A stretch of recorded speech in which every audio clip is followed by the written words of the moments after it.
Okay, just like to welcome everyone to the first session, first week in the at least 13-week class series, Melanin, the God Particle, in which we're going to talk about uh, activating this melanin that is within and on all of us. We're getting a little bit of feedback. If you could, mute your mics uh, unless you want to speak, then unmute them when you want to speak and just interrupt me. So the first session, I say at least 13 weeks because I'm not a stickler for that. The class is going to go and proceed how it's going to go.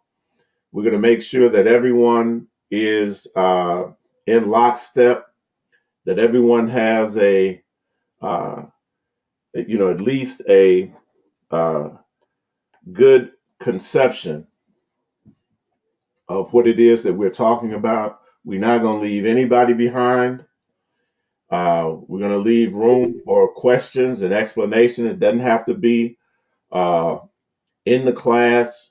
You can always call me, um, email questions back and forth, and we'll provide whatever information that you need to bring you up to speed. So this is not a sprint. It's a marathon. So we're going at least 13 weeks. If we go beyond that, then that's fine too. So we want to begin today. Looks like everyone is on that should be on. So we want to begin today uh, with a Did you want us to check in and identify ourselves? uh, no. Shalom, shalom. I'm Mario Ben Yehuda. So Shalom, shalom. we're good. I can see everybody that's in, you know. So we're going to start with a brief review and get into the information that we want to cover today. The major topic, and this is going to be one of the fundamental truths that actually one of two of the principal fundamental truths and fundamental principles that we have to establish. And we're going to deal with this one today. We, as melanated beings, were not created. We were not created. The first two classes is going to deal with the creation that is uh, recorded in Genesis, the first chapter, and the first several chapters in Genesis. I'm going to state this now. That does not have to do with any of us on this call. That has to do with another people. And we're going to be establishing this over the next couple of classes, at least, maybe even the next several classes.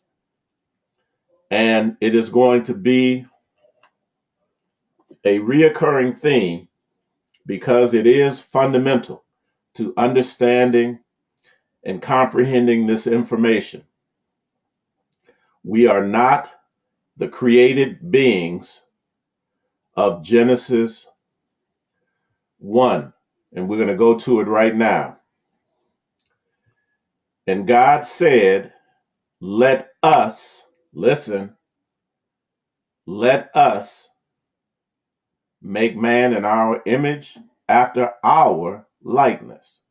Us and our. not a mistake, not a typo, just a hint that is talking about some of our ancestors and their activity.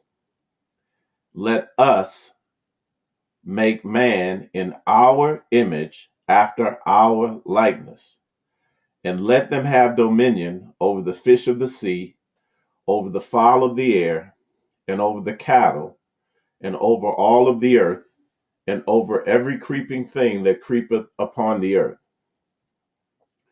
So God created man in his own image, and in the image of God created he him. Created he him. Created he him.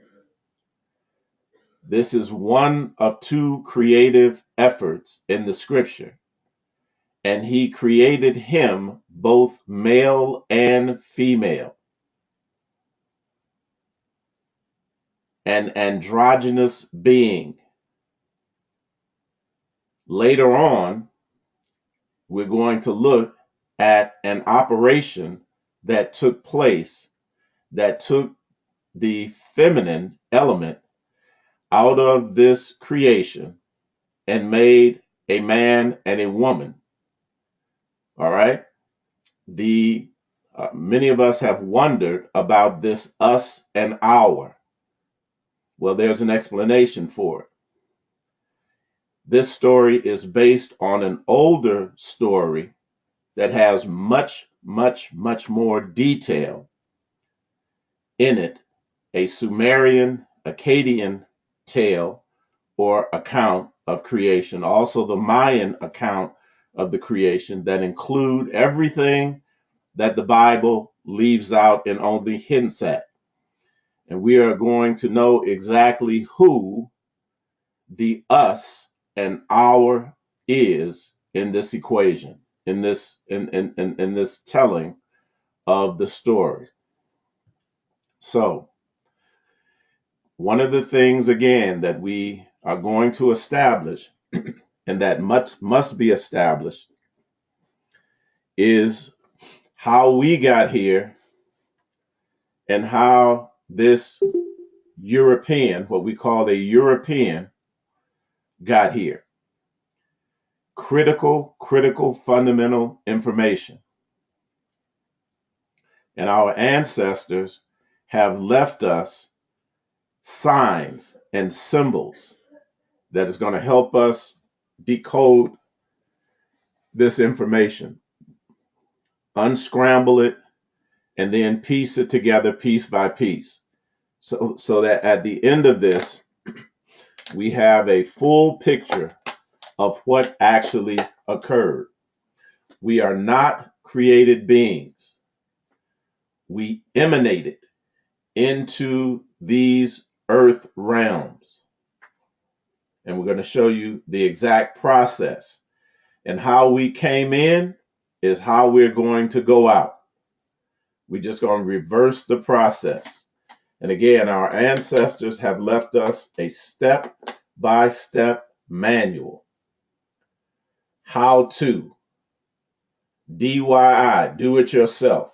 That's what it's going to be. So, to talk about these symbols, it was hidden in a right below the surface of a scripture passage from Psalms 74, 3 and 10. And we're going to review this again for the benefit of those that were not on the introductory call, and just again by way of review so that we all start off on the same page and in lockstep. Okay, starting at verse 3 of Psalm 74. If you have your Bibles, you can open them and read along. Lift up thy feet unto the perpetual desolations, even all that the enemy hath done wickedly in the sanctuary. Thine enemies roar in the midst of thy congregations. Now, this word congregation is one of our hints. It's one of our clues. It is actually the word Moadim in Hebrew, the word Moadim. And the word Moadim, we look down here, it does not translate as congregations. It actually means a set, appointed, designated, predetermined, prearranged sign or signal. So our ancestors secreted and hid these things right below the surface of scriptures that we read every day. We've read every day. We've read, hundreds, if not thousands of times. But because we were of the mindset to interpret these scriptures as literal and not allegorical, we missed our signs up until now. So it is saying that the enemies, our enemies, knew that those signs were there, and they did what? They set up their signs for our signs. They set up their incense for signs. So they replaced our signs. They discovered these hidden coded messages and then replaced our signs that the ancestors left us with their signs. A man was famous according as he had lifted up axes upon the thick trees, but now they break down the carved work thereof at once with axes and hammers. They have cast fire into thy sanctuary.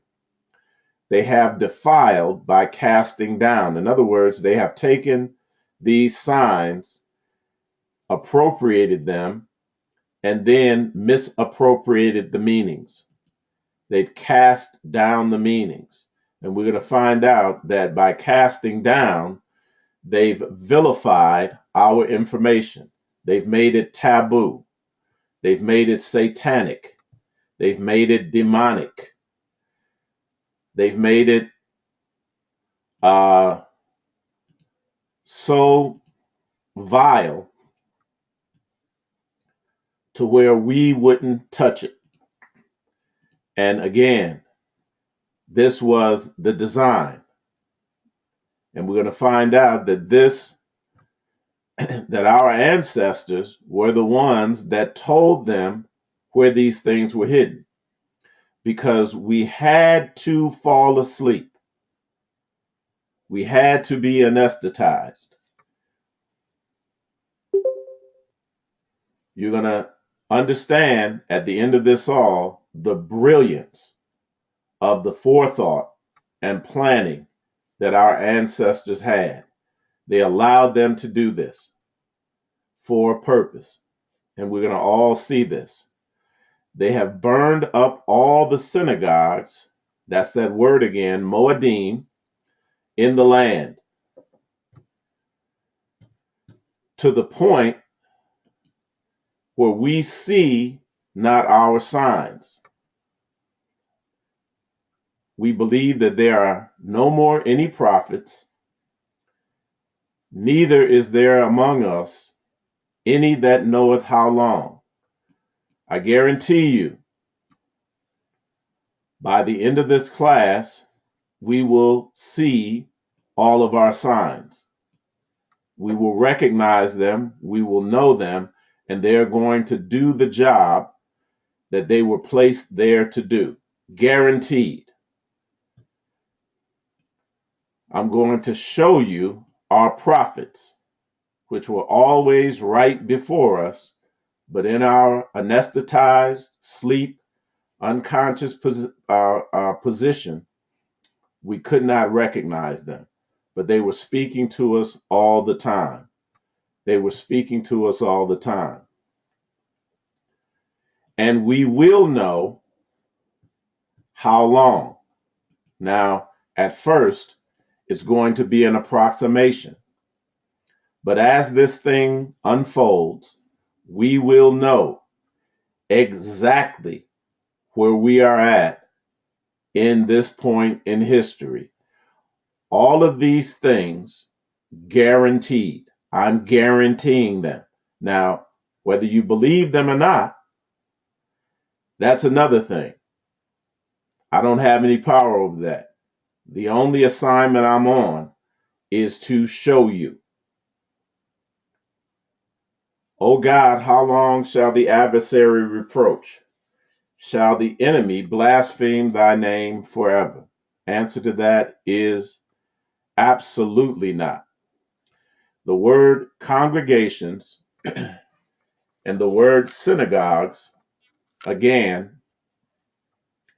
in the singular is moad, which means a set, appointed, designated, predetermined, prearranged sign or signal.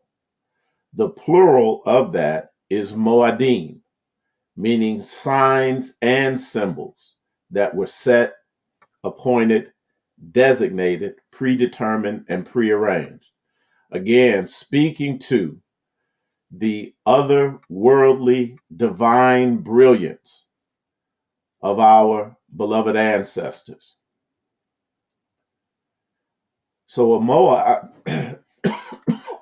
excuse me, a moad can be likened to an ancient cheat code, and that is CHEATCODE, a cheat code, an ancient cheat code. And if anyone is familiar with gaming, video games, they'll know immediately what a cheat code is. A cheat code is generally a code, method, or device used by gamers to advance levels or get other special powers and benefits in a video game. So, like these cheat codes in modern times, as it relates to video games, these moadim are like cheat codes, and they do the exact same thing. Once you recognize them, they will enable you to advance levels in this game called life. They also will give you the ability to activate special powers that will give you a benefit, an added extra benefit over anyone in the earth realm.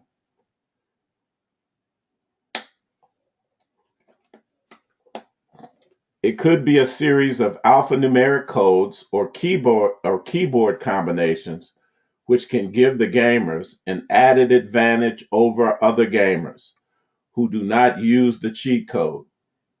Now, the reason that I said our ancestors gave these cheat codes, they made our enemies aware of these cheat codes because they knew that the codes could not activate in them that which could that which it could activate within us, because they don't have it, and that is neuromelanin. By and large, Europeans are melanin deficient. Believe me, if they could activate these special powers, then we wouldn't be sitting here talking now. Because if you read your Bibles carefully, it became their mission to not just subjugate us and treat us badly, poorly, and oppress us, but to totally annihilate us. They are on record for genetic, racial genocide and racial cleansing. Believe me, if they could activate the power and the special benefits of these Moedim, we wouldn't be here. So they took our stuff and appropriated it, meaning to take something for one's own use, but they couldn't use it, typically without the owner's permission.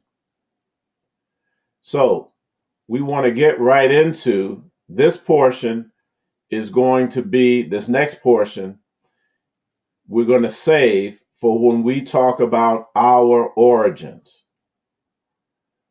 But we're going to skip that and go right to their origins. However, before we do this, we're going to review this information on the Akashic records and Akasha. Akasha, before we get into this, I'll define it, is just another word for melanin. And the Akashic records is an explanation of the characteristics of melanin. So the Akasha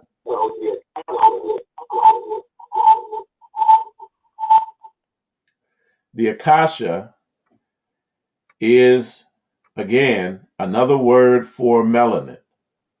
And the Akashic records speaks on a property or characteristic or quality of melanin.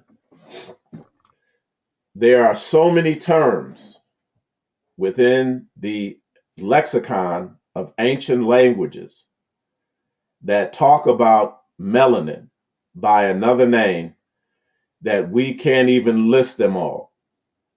I know one brother, a teacher, that was teaching on this said that he stopped at 300 names in the ancient writings. So we're just going to look at several of them that are pertinent to us in this study. And well, actually, it'll be more than several, it'll be a number of them. But we're not going to try to cover all of them. That would just be exhausting. And the important thing is for us to just recognize what it is and what it does. All right? In this first bit of scripture that I have here from ancient Egypt, the ancient Kemetic writings, when we talk about Kem, we're talking about ancient Egypt. And the study of melanin in ancient Egypt and in modern times, we call chemistry. Chemistry. It is talking about melanin. In the word, in the Hebrew, when you talk about chem, you're talking about ham. All right? Ham. You're actually supposed to say that like cam or chem. All right? And this Chem was one of the supposed three sons of Noah: Shem, Ham, and Japheth. That's how we generally say that word, Ham. But we're going to get the proper pronunciation as well as an understanding of what it actually means. So this is the word which we normally say ham, but it's talking about cam in terms of chemistry. All right.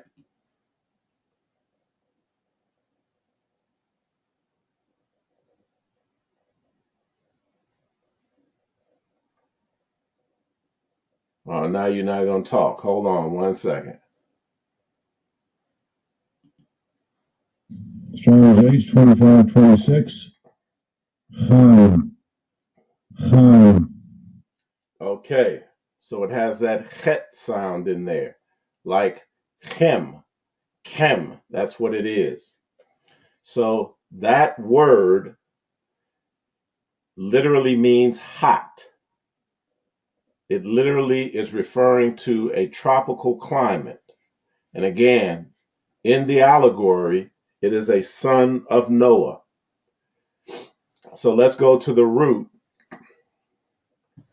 and it's pronounced the same way. Strong's H2525. Chaim. Chaim. And if a land is hot or tropical, it's referring to its temperature as regulated by the sun. So there is an indirect reference to the sun. And we know that the properties of melanin in the skin is activated by what? Obviously, the sun. So we'll get into that later. So this is from a Kemetic writing. You'll see the hieroglyphs above, the transliteration of the hieroglyphs below, and then the translation into English rather below that. And it reads on this wise: I am the keeper of my Akashic records. And this is what each of us must put ourselves in the position to know and conceptualize, that you as an individual are the keeper of your own Akashic records, meaning that you have the access to this quality, these qualities, and this power, this particular quality of melanin or Akasha, all of which is, listen, and which shall be. Eternity it is, and everlastingness. O three paths and two pillars, open your portals. Now we're going to understand throughout the course of this class exactly what the two pillars are and exactly what the three paths are. Akasha is not empty space. It is ether. Ether is a subtle dimension of existence. Without Akasha, you cannot live for a moment. So we know that without melanin, you cannot live for a moment. And when you have less of it, you are not really living. And when you have not activated it, or if you are not aware of it, you are not really living. What is the Akashic record? Akasha is a Sanskrit word meaning sky or space. That's a better word. Dark matter, dark energy, or ether. In the Sanskrit and Indian cultures, Akasha is an all-encompassing medium that underlies all things and becomes all things. It is real, but so subtle that it cannot be perceived until it becomes the many things that populate the manifest world. So melanin in the material world is responsible for all life. And in the material world, melanin is carbon. It takes another form as carbon, another uh, black-based chemical. And we know that on Earth, everything is carbon-based. Everything is carbon-based. So the term Akashic records simply refers to the limitless rather.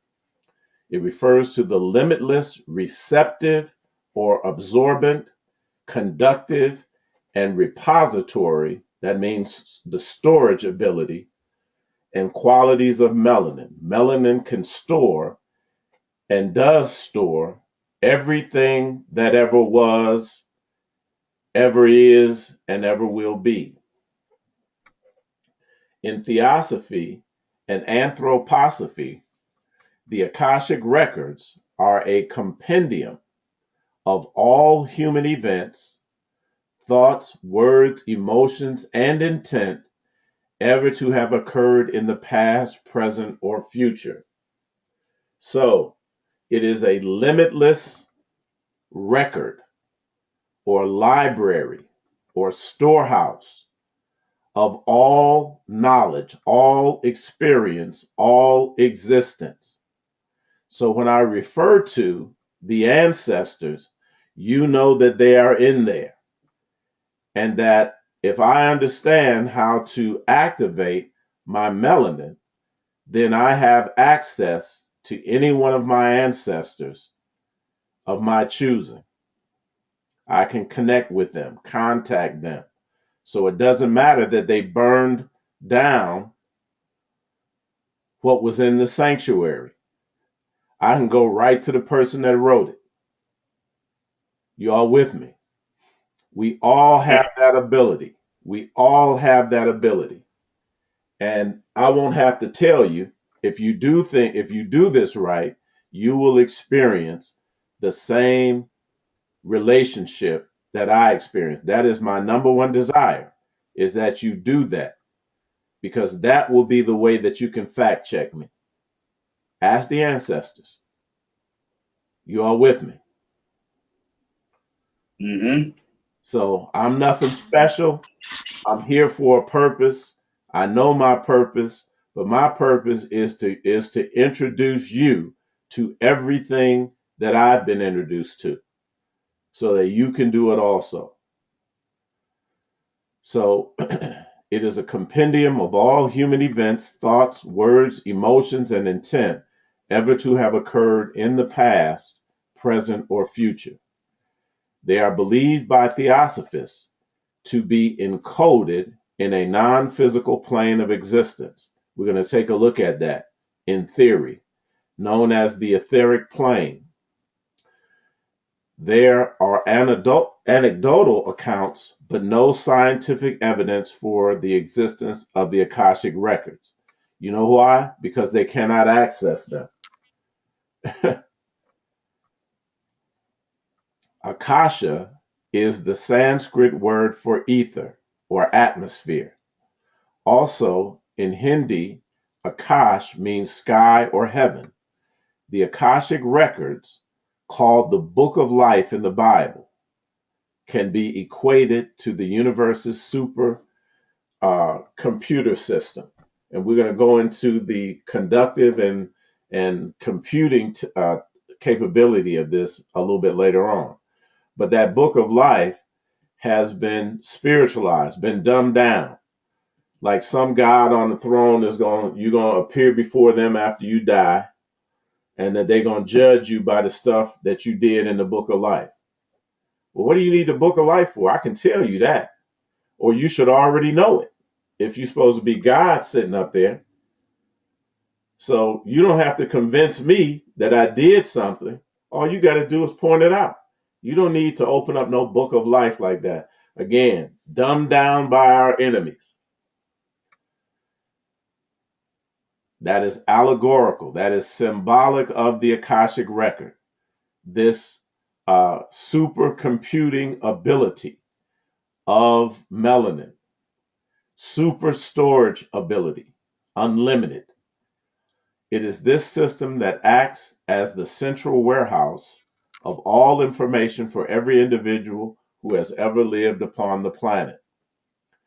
More than just a reservoir of events, again, taking it beyond what the Bible gives you, the Akashic records contain every deed, every word, every feeling, thought, and intent that has ever occurred at any time in the history of the world. Much more than simply a memory storehouse. However, and this is important, These Akashic records, your melanin, is interactive in that they have tremendous influence upon our everyday lives, our relationships, feelings, and belief system, and the potential realities that we draw or attract toward us. So, very important, interactive. And it says that we can, if it's interactive, it means that we can access it to influence our everyday lives. See, I'm telling you, this is just not theory. We are going to get in some things that we can actually begin to apply and do. We can influence our everyday lives, we can influence our relationships and our feelings. That's a big one. We can influence our feelings and, really more importantly, our belief system. And it eradicates belief systems. It eradicates belief systems because we don't need them when you have knowledge. You don't need to believe in something when you have knowledge. So it eradicates belief systems. And it has the power to influence potential realities that we that we have attracted towards us and that we desire to attract toward us. You all with me? That is a big one.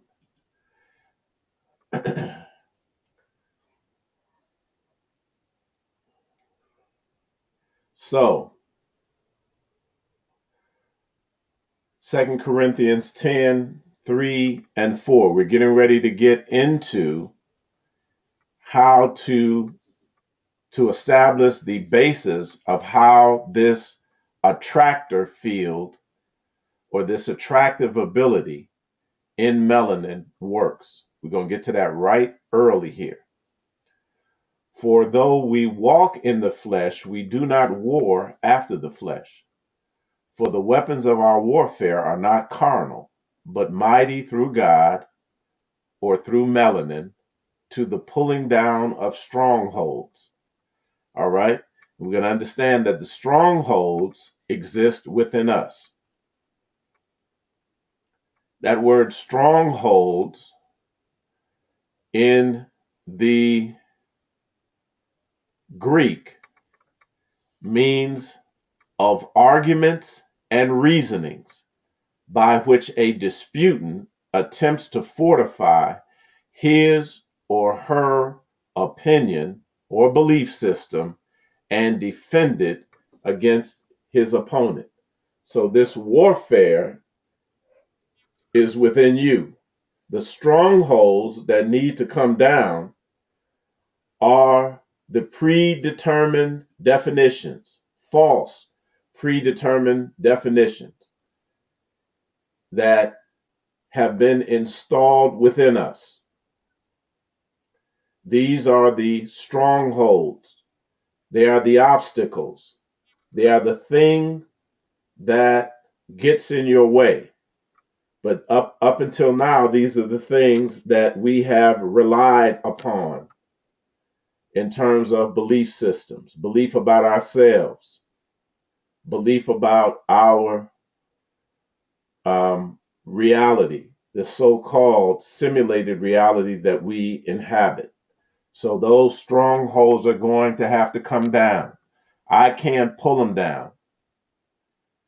Each individual is going to have to do it because I had to do the exact same thing as I was attempting to understand and access this information.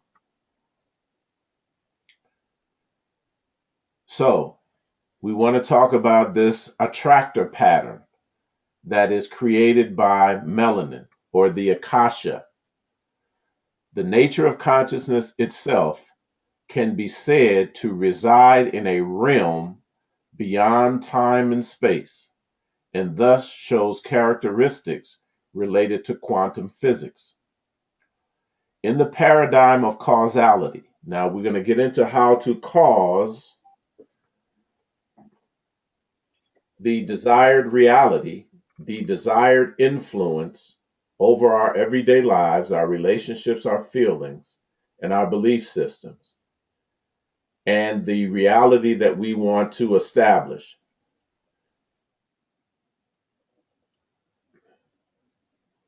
So we want to understand how to cause this. Like causes always produce like effects. Like causes always produce like effects. So in the graph here, A, and I'm looking at the bottom here, the observable event, A causes B causes C. All right, that's how things unfold. But the root is always the dominating attractor pattern. And there is no causation. It is just A, B, C existing as a non-dualistic, non-separate whole. WHOLE. Excuse me, I gotta mute someone here. Getting a little bit of interference. The very cause of the observable event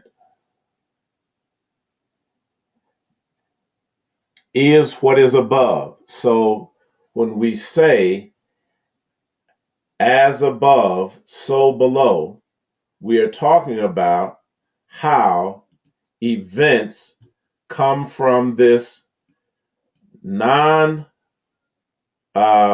dualistic realm beyond space and time and enters into this world, and we observe it as an observable event. We experience it as an observable event.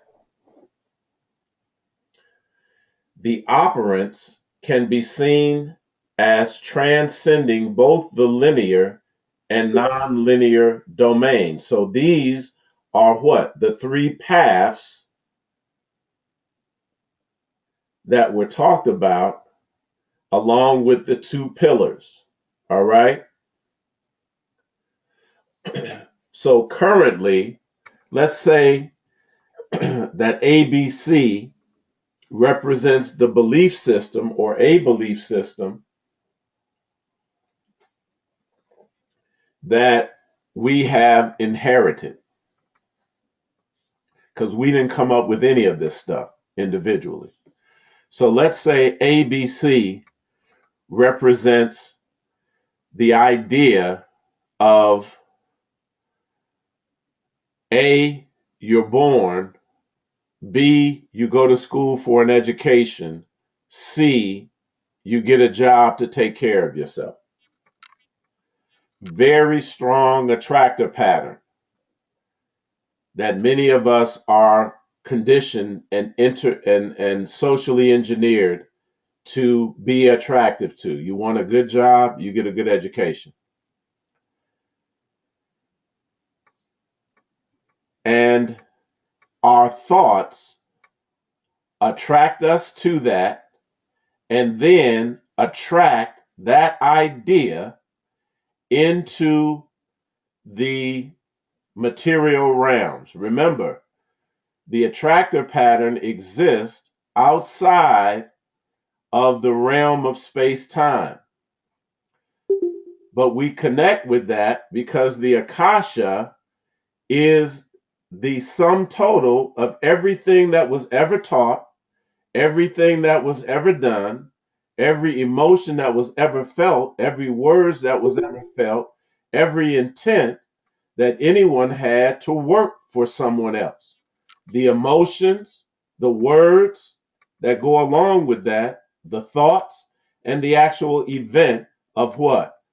Being born, getting an education, then getting a job. That is in the Akashic record. And if our vibratory frequency matches that, then that's what we'll be attracted to. And guess what? The events will fall in line as an observable event. We're born, we go to kindergarten, grade school, grammar school, middle school, high school, college with the intent of what? Working for someone else. And that's how it happens.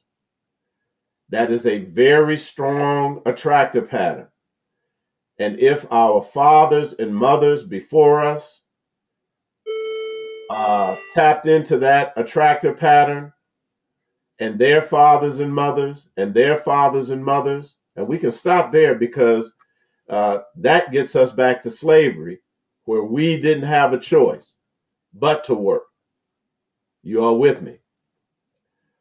So when we come Dang. along and we want to change that particular pattern, let's say I want to operate my own business, it is more than just a notion, because we are so conditioned to vibrate on the level of someone else paying us a check and we writing us a check, and we not be the one to write the checks. You all with me?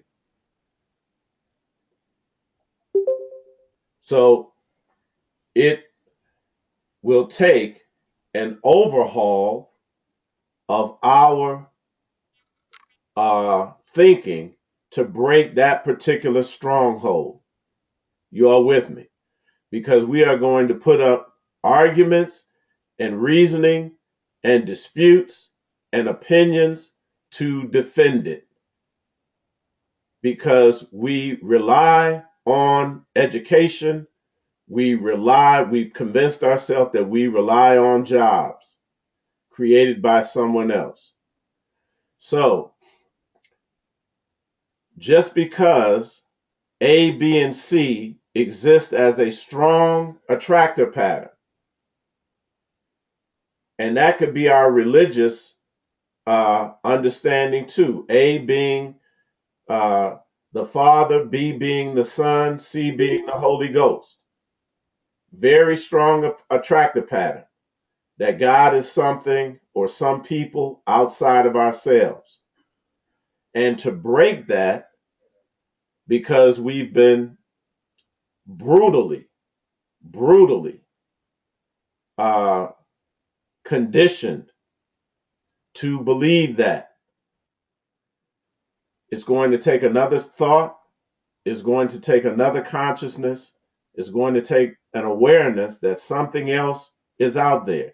And then we change our vibratory level to be attracted and to create those strong pathways to a new reality based on a new thought. Amaria, we clear on that? King, yeah. All right. Reading from here now. The operants, that is these three descending pathways, can be seen as transcending both the linear and non-linear domain. They exist both inside space-time and outside of space-time. This depiction is in accord with what physicist David Bohm describes as the enfolded ABC and the unfolded A causes B causes C universe. Like causes always create like effects. Like causes, ABC, always create A equals B equals C, or leads to B leads to C, the observable event or like effects. So our duty here is to change that. And again, we have to understand the difference, the fundamental difference between being a created being and a divine being that emanated, just like we saw, into the physical or time space realms. The idea of divinity was ABC, and we emanated into as the expression of God in the flesh, the expression. But something happens when the divine emanates into the physical. And Amaria, what is that?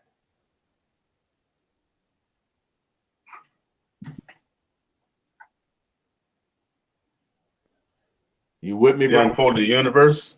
No. When the divine emanates into the material realm, what happens? You become conscious. No. You become unconscious. You forget, right? Game. Right? Yeah, you're unconscious. You Mm-hmm. forget. You forget.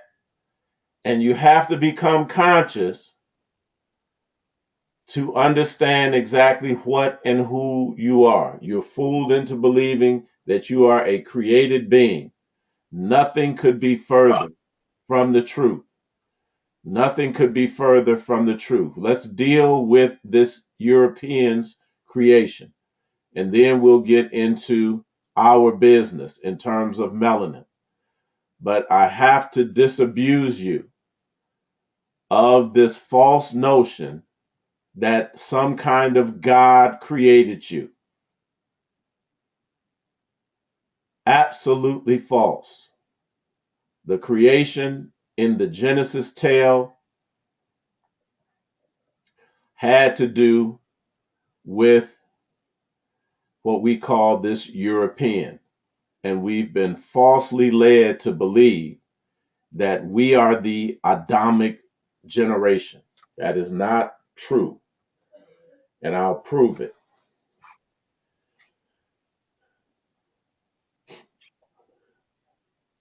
The scripture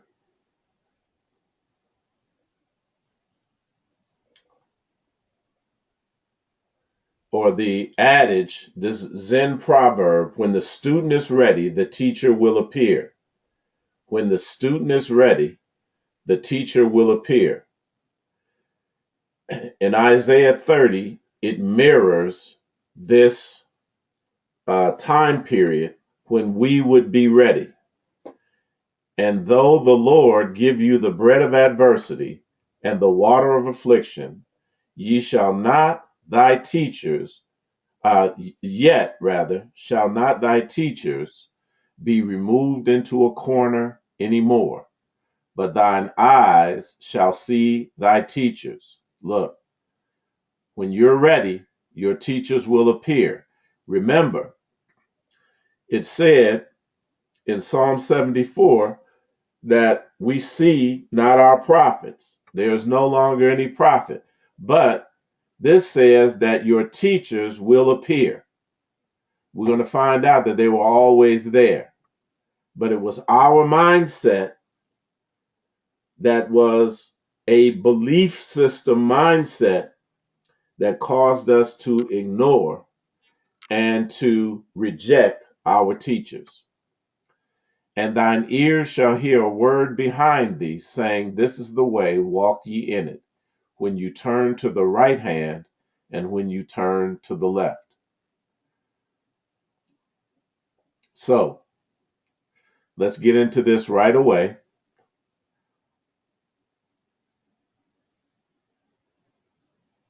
One of our teachers is right here, but we thought he was just a teacher for the Nation of Islam. But he brought a very old, very ancient, and uh, often repeated tale of creation, very common to ancient peoples, to individuals, melanated individuals in the diaspora of the West. And understand this was a non-melanated individual. Remember, they appropriated our ancient knowledge.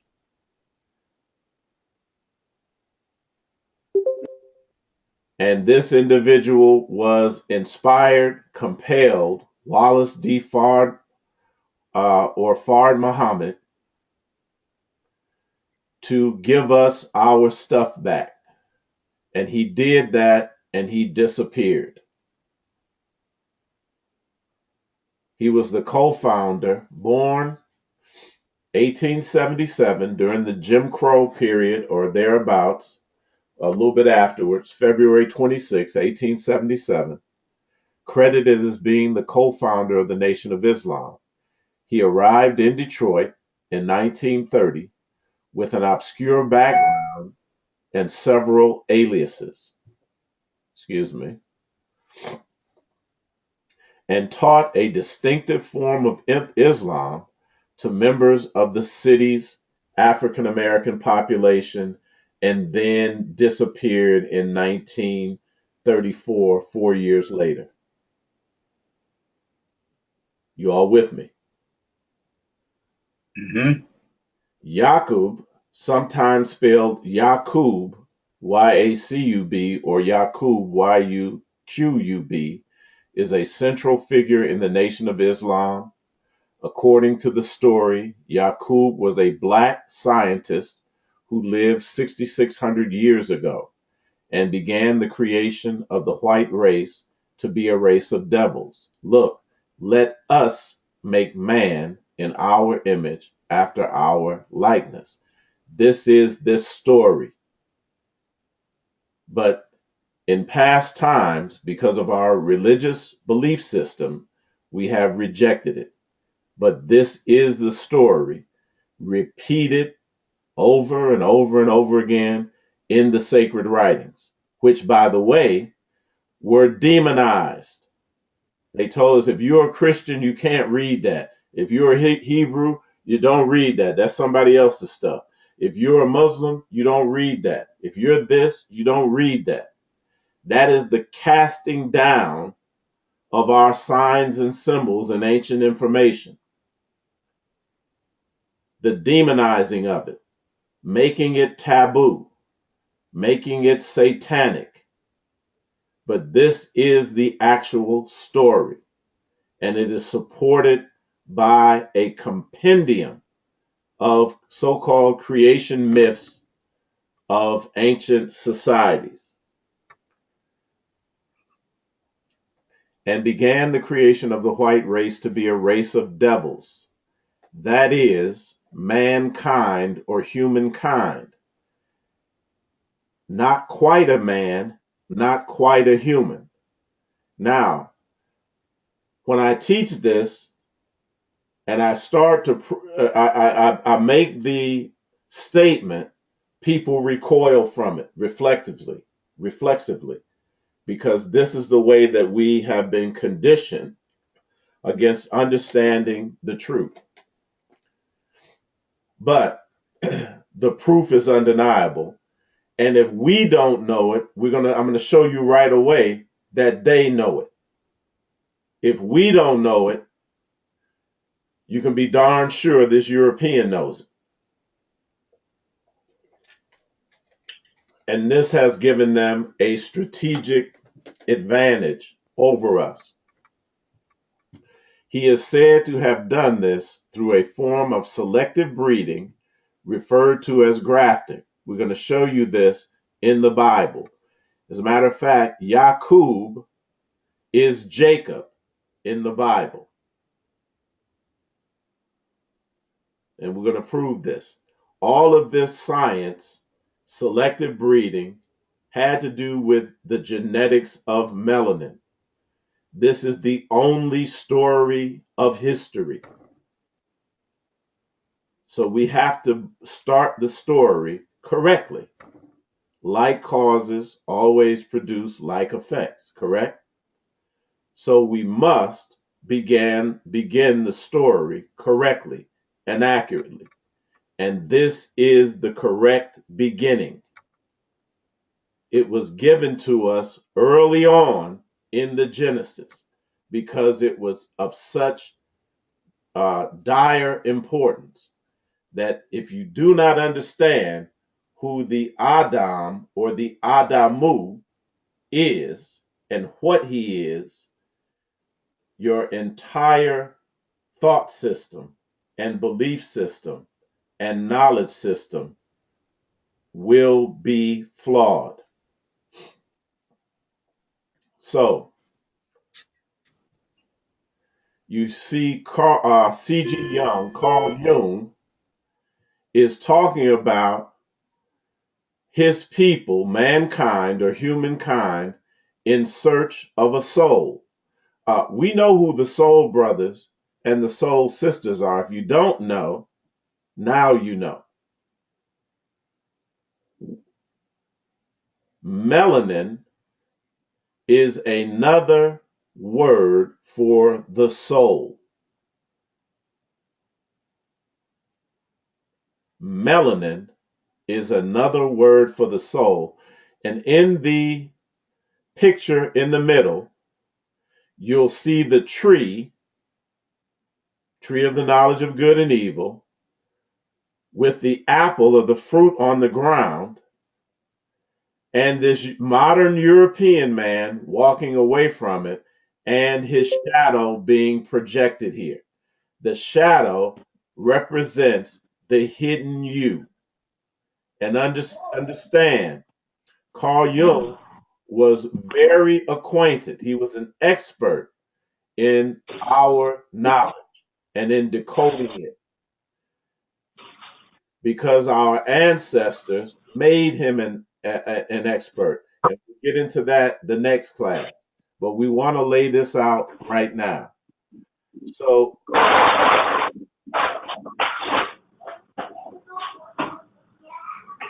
the hidden secret that they're aware of is displayed in this picture that is titled on both ends. I have it bookend, afraid of his own shadow. They're afraid of the fact that they have little or no soul. You all know that. That's obvious that they don't have soul. And the reason why is because there is a monkey in their past. They know it, but we don't know it. There was controversy recently in this ad that H&M did, the clothing manufacturer, with the retail outlets all over the world, H&M, when they put the little black boy in the hoodie and put the coolest monkey in the jungle on it. This was something that was deliberate and desperate on their part. And if you are saying that you are a created being, you are saying that your ancient ancestors, like this European, was a monkey. It has nothing to do with creation versus evolution. It is the same story. They're giving you the okey doke. It's the same story. They desperately want to keep you from the fact that you are an emanated divine being. So they include this in what is called the evolution or the history of human beings. And we have been duped into believing that all we got to say is we don't believe in evolution, we believe in creation. I'm going to show you it's the same darn story. It's their story. The story about us creating them, our ancestors. Let us, our image, our ancestors' image, our likeness, our ancestors' likeness. And one of our ancestors was a great geneticist named Yakub. Farad Muhammad gave us that information and booked, got out the way.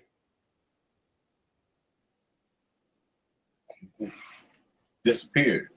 Disappeared, just like he came here. Because it's like I said, they, in their secret societies that developed, the European secret societies, they are based on all of our knowledge. And he came and reintroduced the Honorable Elijah Muhammad to his stuff, gave him back the stuff that they had took without permission, but really with the tacit permission of our ancestors, because they knew that this European without soul could not activate a soul. You all got to hear me. So they say that the evolution into the modern man, and understand that is not you, came from an ape. And Darwin put forth this theory of evolution, that they came from an ape.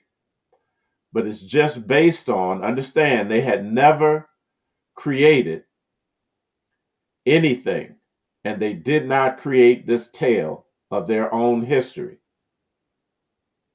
It was in our ancestors' ancient writings.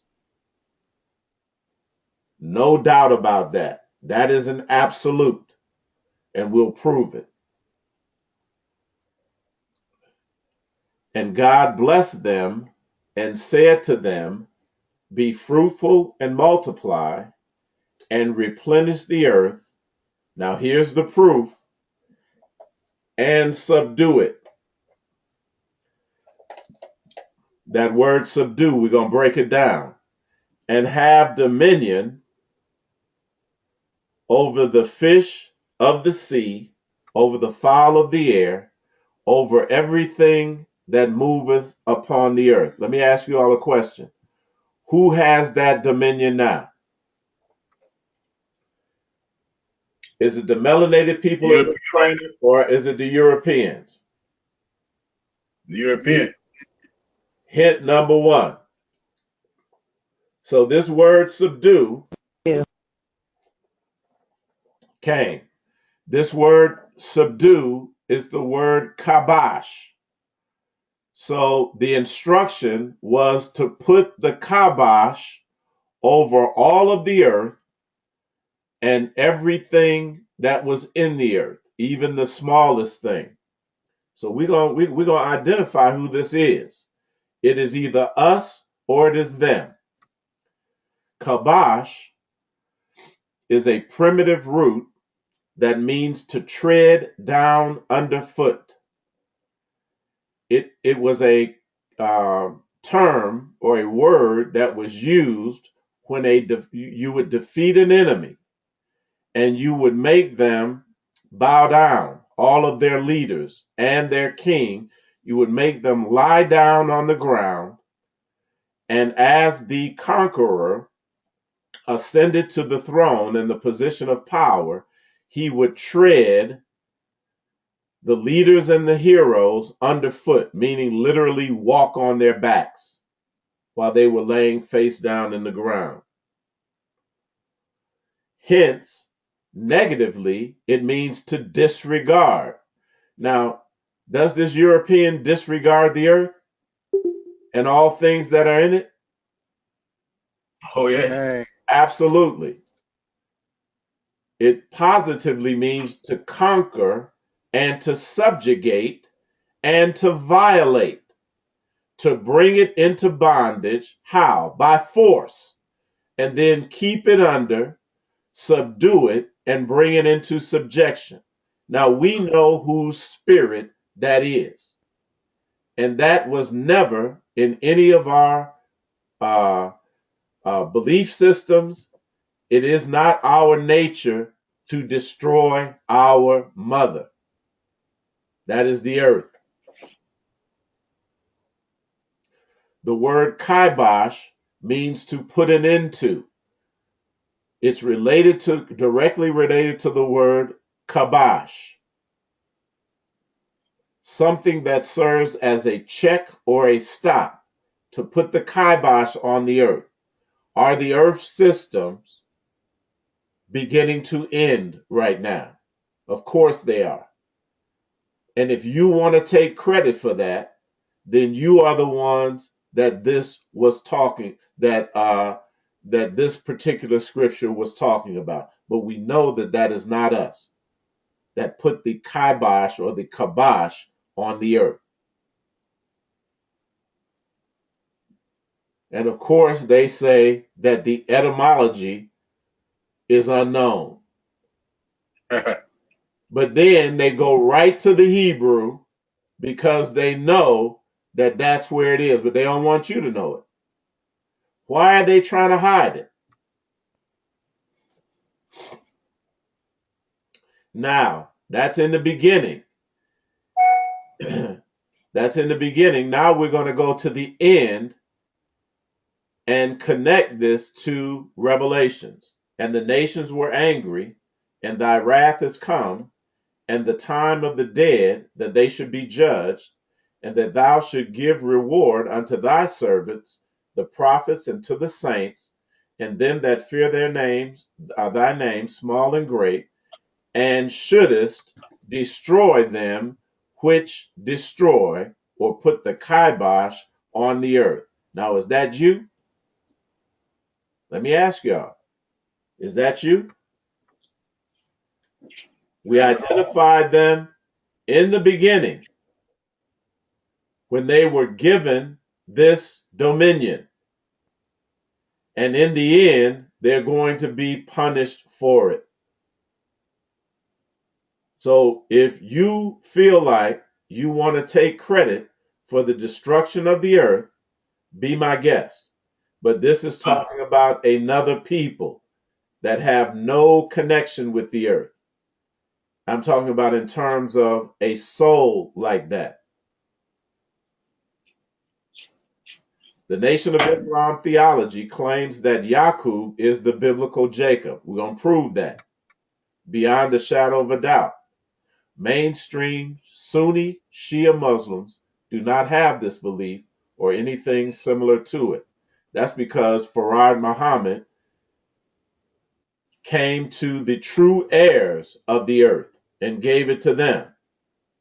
The story has caused disputes within the NOI during its history. That is an understatement.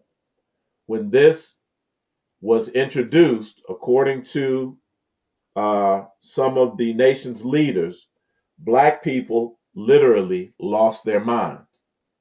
They had to, the thought was so foreign. Listen, they had to be committed to, some had to be committed to mental institutions. The NOI continues to assert that the story of Yaqub is true, stating that modern science is consistent with it. And it is exactly true.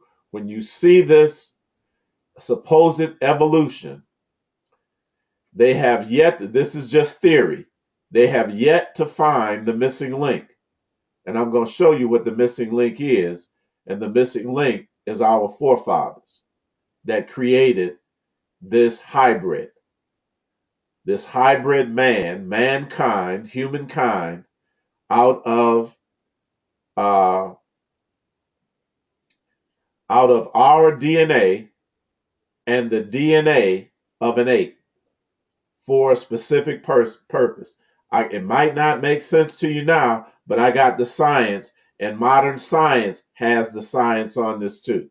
We're going to prove it.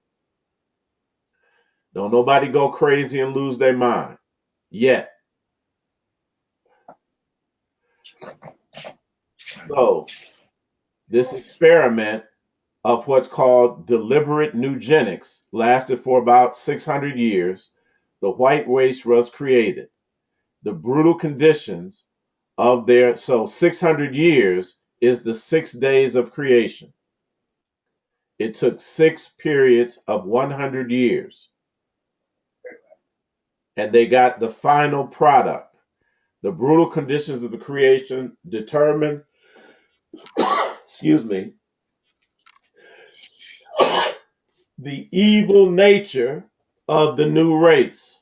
I'm going to prove this by the Bible, that they are soulless. They are soul, S-O-U-L, deficient. By lying to the black mother of the baby, this lie was born into the very nature of the white baby, and the murder of the black people was also born in them, and made by nature a liar or murderer. This is in John the 8th chapter and the 44th verse, and Jesus talks about this in coded language. But remember, when the student is ready, the teacher will appear.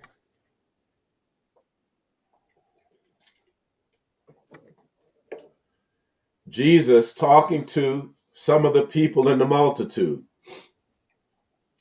Ye are of your father the devil, and the lust of your father you will do. He was a murderer from the beginning, and abode not in the truth, because there is no truth in him. Talking about Yakub now. When he speaketh a lie, he speaketh of his own, for he was a liar and the father of it. So it's talking about the beginning.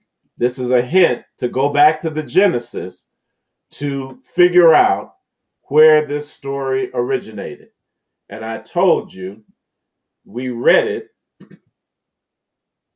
in Genesis, the first chapter, 26th and 27th verse. Let us, this is Yakub talking, make man or mankind in our image after our likeness. Now, there was some drama that the other sacred ancient writings talk about that frame this creation. It was murder involved and it was lying involved.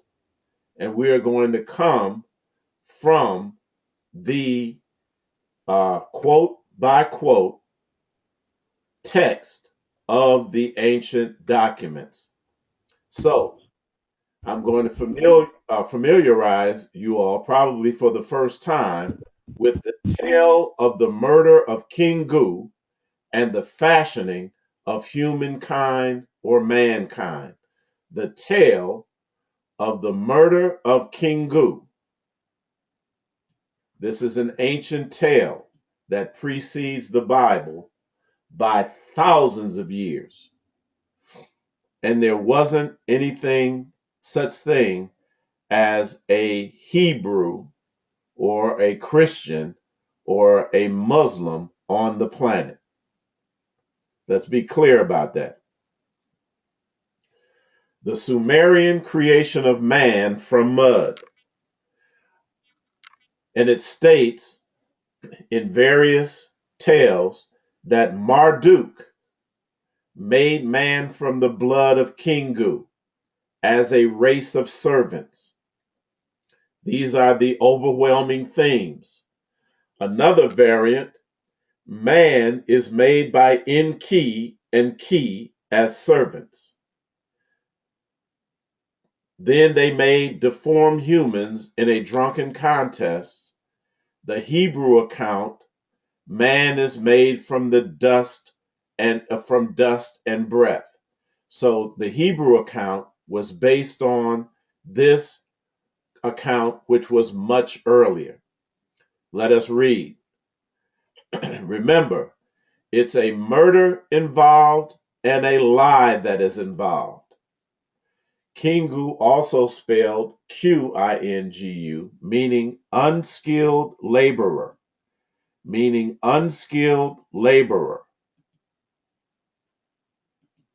was a character in Babylonian mythology.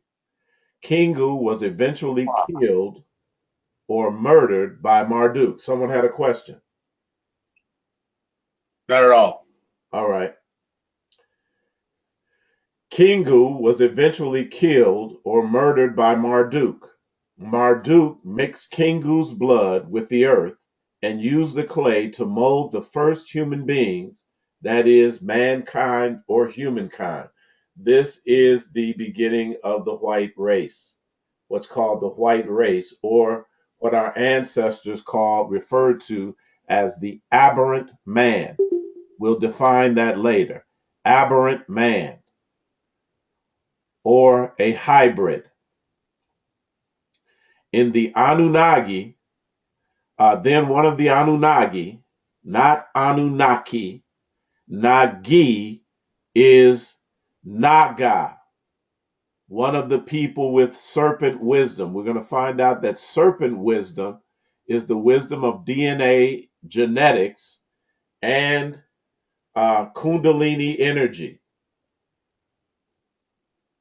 Then one Anunnaki named Gishtu or Gishtu should be slaughtered for a willing sacrifice, who is willing to give his life for the life of other men, that they may be saved, and let the egg of the ape woman, a Homo erectus, be mixed with the Anunnaki, made with our image and our likeness. It involved a murder. Let them be purified by immersion to be a single person, called the Adamu or the Adam, having both male first, in the first iteration, the first creation, having both male and female attributes, or what do we call that? What is that called? Somebody help me out. It's a hermaphrodite, or what's the other word? You all know. I know you're talking about. I can't come up with the Right. word. I can't think of it, but everybody knows what I'm talking about. Having both. They use the same word to identify the laughing hyena. Androgynous being. Well, look at the big brain. Who was that? In Ray. All right. Look at the big brain on Ray. All right. Thank you very much. I had a dumb spell. So. Yeah, it happens. Right. And don't forget to send me the link next Sunday. I didn't get the link from you. I had to get it from Donna. All right. We'll talk. Okay, thanks. All right. Ninti shall mix the tilt, that which is with life, clay, with this shiru, to bind that which binds flesh and his blood, talking about making a hybrid, genetically creating a hybrid. Then, next verse, Anunnaki and a Adamite. An Adamite, that's the word Adamu, will be mixed together in clay. This Anunnaki is Mother Ninti. This Adamite of the Adama project, named Idioru. Now he is Homo sapien now, who was once Homo erectus, an ape. This they are ready for making the creation of Kadmon, or Adam Kadmon. Look it up. Look it up. This is from the Holy Tablets. It was Kingu who contrived the uprising. So Kingu was an unskilled worker that was causing political problems. He contrived an uprising and made Tiamat rebel and join battle. They bound him, holding him before Ea, who is Enki or Yakub or Jacob. They imposed on him his punishment, and severed his blood vessels. Out of his blood they fashioned mankind. He imposed on him the service and let free the gods. In other words, he made him work. That created being, that hybrid, was a worker. After Ea the wise had created mankind, had imposed upon him the service of the gods, that work was beyond comprehension, as artfully planned by Marduk, did Nudimud Enki created. Marduk, the king of gods, divided all the great gods, Anunnaki, above and below. In this creation myth, we are informed that mankind's creation resulted from the blood, that is, death or murder, of King Gu. Are you all with me? So, when Jesus was saying, the caricature Jesus was saying, you are of your father the devil, the lust of your father you will do. He was a murderer from the beginning and abode not in the truth. This creation was not unanimously agreed upon. And when it was agreed upon by the insistence of Yaqub, who was a very ambitious scientist, it was with the stipulation that the created being would not be allowed. They would be like a mule, which is a hybrid of a horse and a donkey. And the mule can breathe. So they agreed and said, okay, this thing will work for us for a while. And then because it cannot reproduce, it will have a very short shelf life. However, in key, Jacob lied and created man and woman, Adam and Kava, that could what? Interbreed. And that was the great lie. And that was the great that created the great controversy. So he was a liar and a murderer because he murdered this individual to use his body, just like they're doing now, for a scientific project.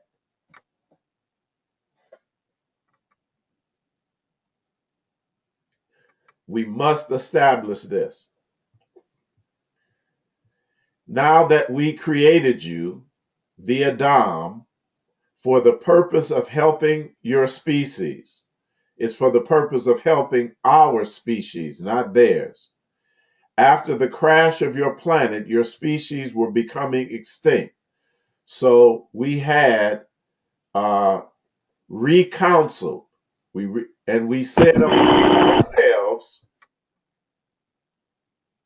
We said amongst ourselves, without permission of the Anu,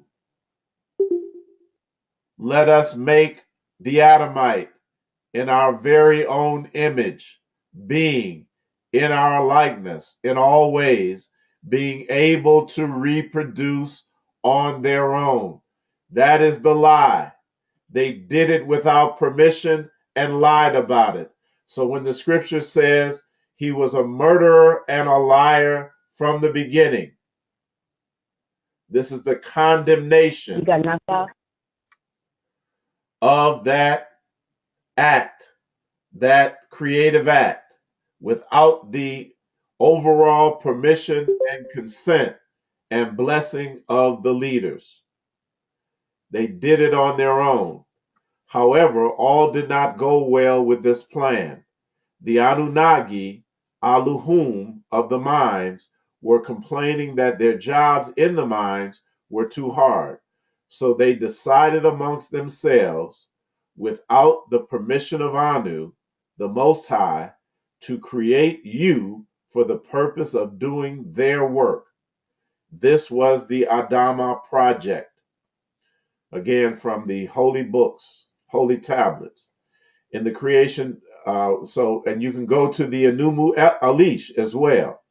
It states that man was created under the instruction of Marduk, and it is he who instructed Enki to kill Kingu to carry out this experiment. So,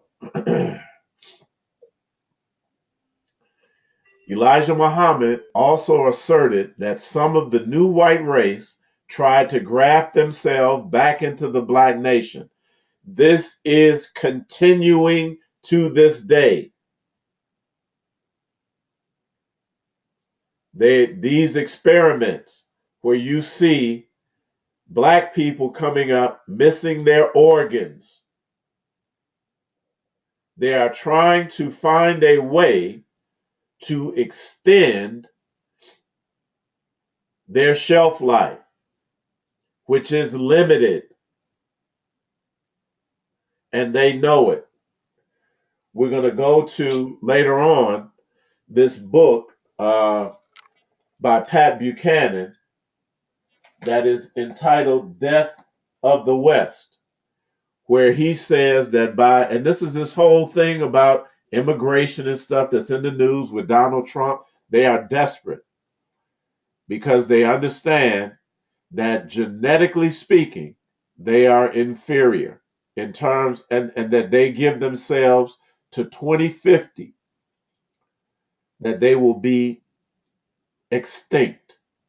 This is a serious concern and a serious writing, and therefore a serious effort by these Europeans to forestall this inevitable extinction event.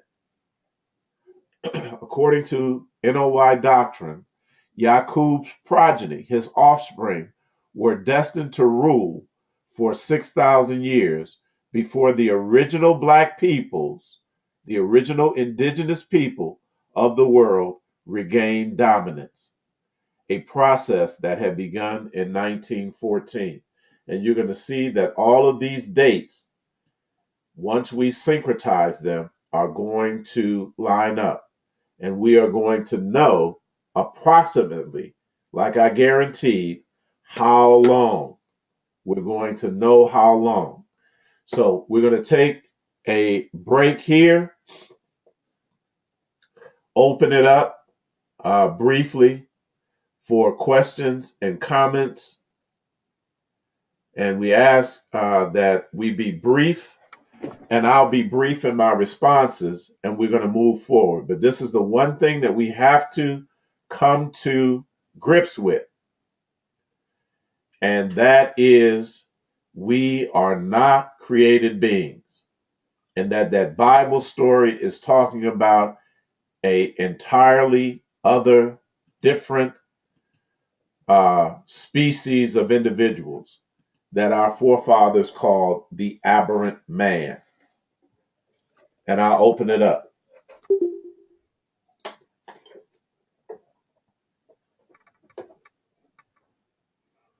Shalom, Mark. Zach Daniel. All right, brother. I've been studying ancient Sumerians for a while. And, I look at pictures of them and, I kept saying, how could these be our people? They don't look nothing like us. Like, they didn't look melanated. They would look like white people to me, from the pictures. And I always heard of Enki. I didn't know who Enki was. I knew that he was the creator of them. He created them, but I never knew it was Jacob. Absolutely. Now, the reason is in the Bible, where the reason that they depict the Sumerians like that is deliberate. Mm-hmm. The Bible says, "Do not make anything in my image and after my likeness." And the Sumerians, once you look at the pictures, they always distort the features, and they do not make an accurate uh, representation. That is the commandment, to not make this anything in my image or after my likeness. And why the fact? Because this had to be suppressed until the time of the end, where we would wake up, take back possession of this knowledge, and bring this system down by way of that. By way of what? The raising of our consciousness level and our vibratory rate. This is exactly what this information is doing at this time. Toda. All right. Shalom. Hey, shalom. This is Dr. Mikael from Texas. Bro. Excellent class so far, and I'm enjoying it.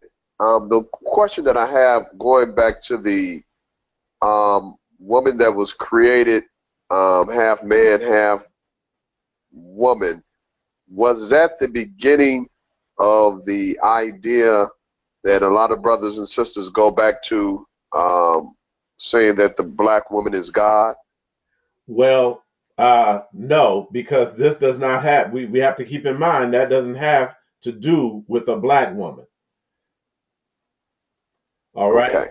Now, indirectly, we're gonna talk about this, but we have to correct. We have to know what team we're talking about now. So we're gonna actually approach this divine feminine energy. And this is why it's so important that we have a proper understanding of what is created and what is divine, and which players are on which team. You with me? Yes, sir. All right. We're gonna get to that, but we're laying down the basic foundation right now. And trust me, we're gonna get to that in detail. Toda. All right. Toda for your question.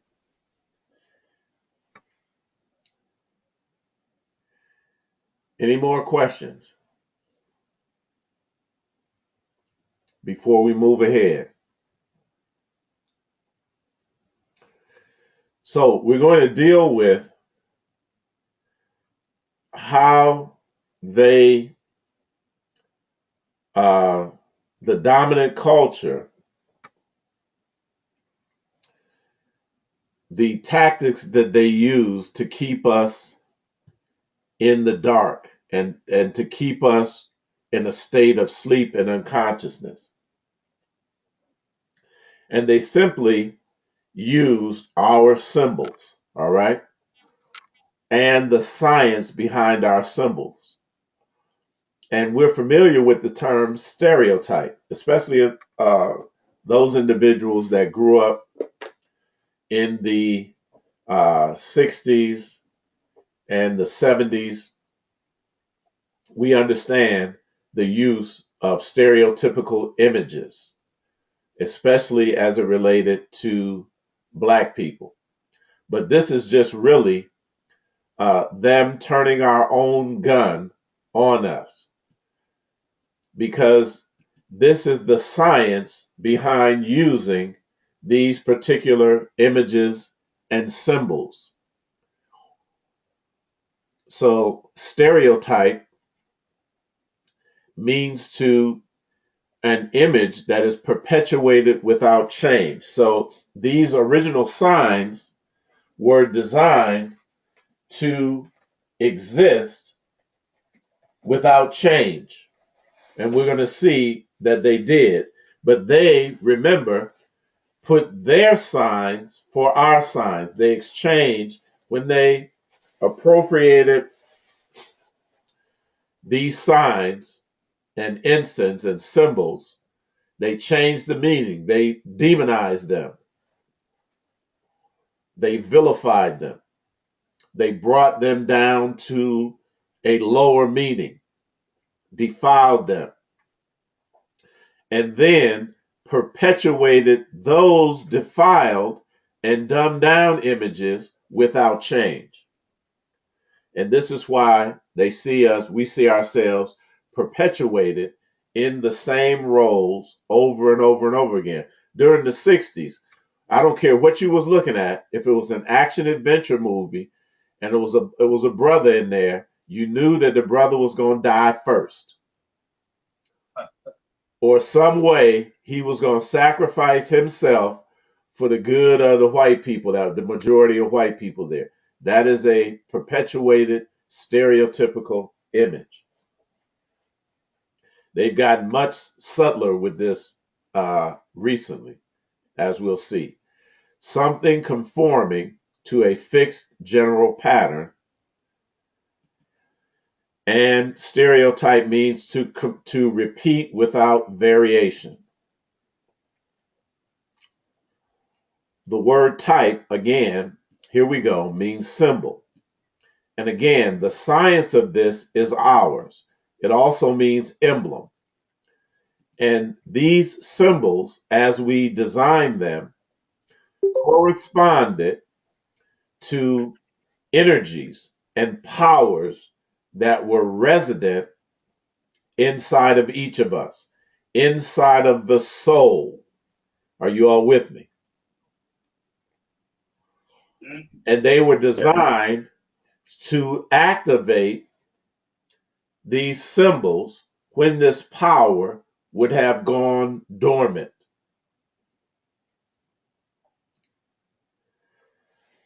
So, with that understanding, again, they changed them and they used the science to perpetuate a different meaning of the symbols and to affect our mentality. In other words, to get us to work against ourselves. Another word for stereotype is the word ritual.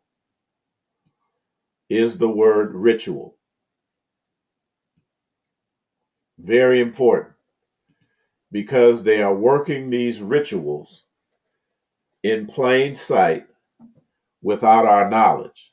And I'm going to expose this, and you will be able to expose it once you understand the purpose. You can identify these symbols and know the purpose.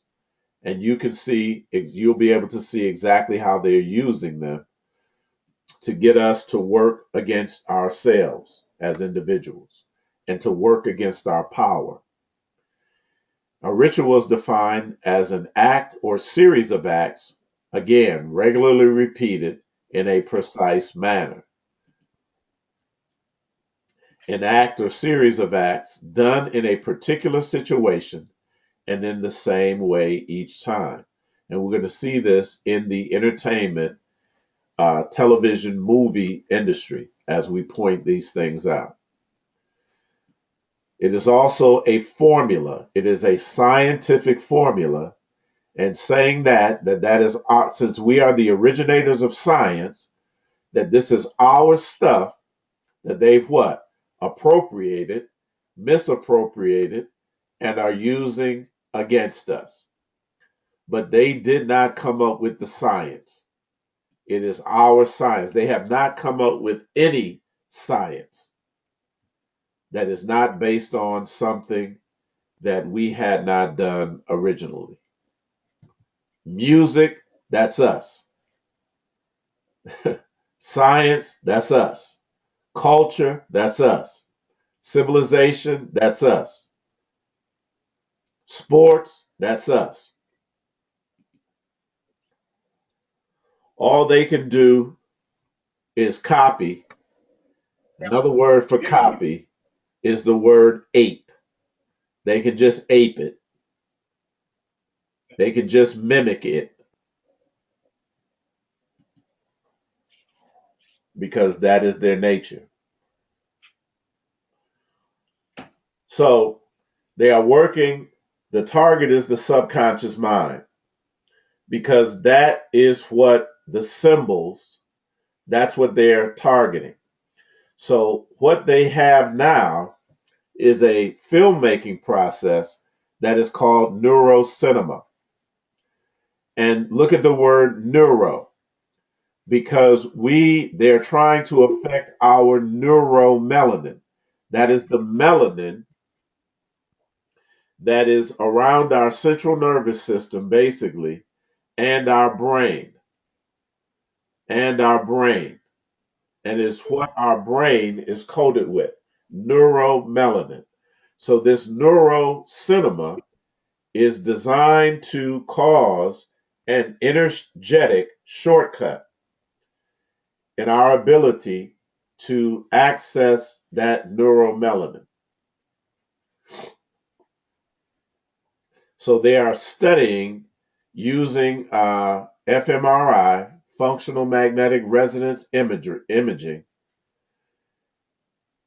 these specific areas that certain images, repeated with regularity, what specific aspects of the brain does that affect? Also, the target of this is social engineering, which is a discipline of social science that refers to efforts to influence particular attitudes and social behaviors on a large scale. Then there's no doubt that they have done that where we're concerned.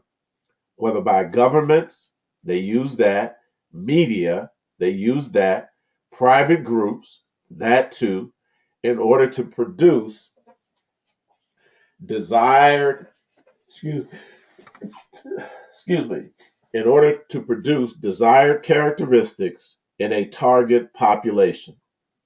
So the target area is the neuromelanin.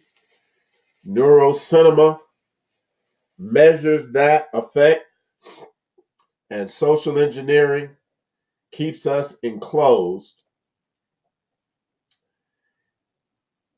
and at uh, at conflict with our own selves.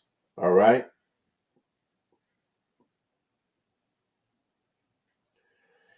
And the first way that they have used to feature these images is in what we call a cartoon. What we call a cartoon. And me and Danielle and myself, we were on beforehand talking about the Flash and the superheroes and stuff like that. I was saying that is all about our ancestors who had the ability to activate this neuromelanin in the earth plane, and they can do superhuman things. So this is why all of the effort, all of the effort.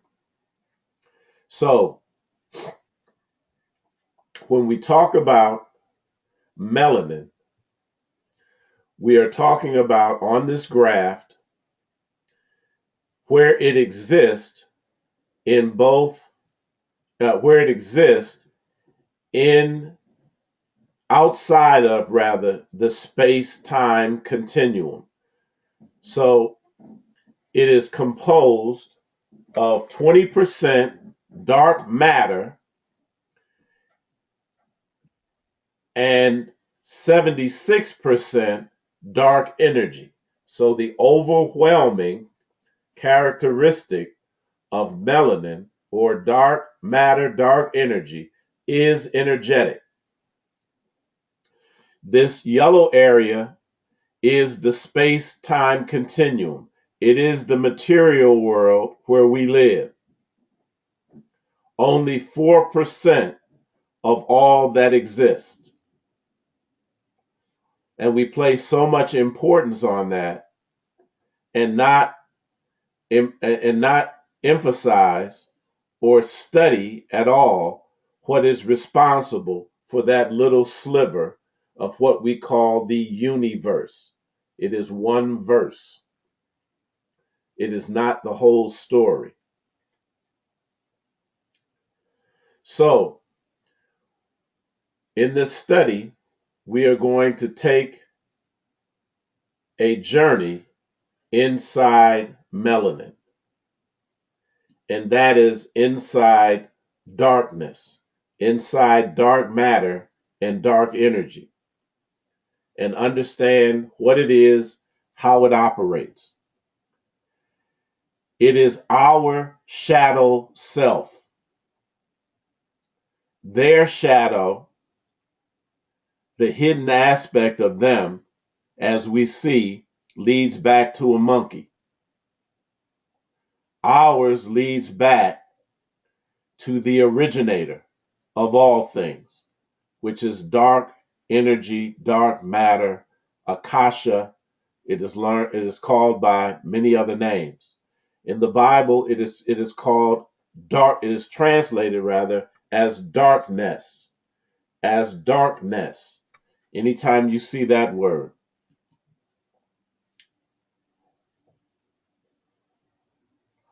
This political cartoon by Nate Collier in 1925 criticizes the conservative viewpoint on evolution, as progressives, including John Lancaster Spalding, would have. A nicely dressed white male, labeled as a fundamentalist by his top hat, jumps at the sight of his ape-shaped shadow. So keep this in mind, 1925. The area is very important. The area, the time period from the end of slavery in the late 1860s and the Jim Crow era, you're going to find out that this European was very busy laying the foundations of what it is that we now call reality, which is really a false or simulated reality. But we can't be like this little girl that's scared of our own shadow, because our shadow is the entire created world. It is eternal. It is what the scripture terms as Yahuwah.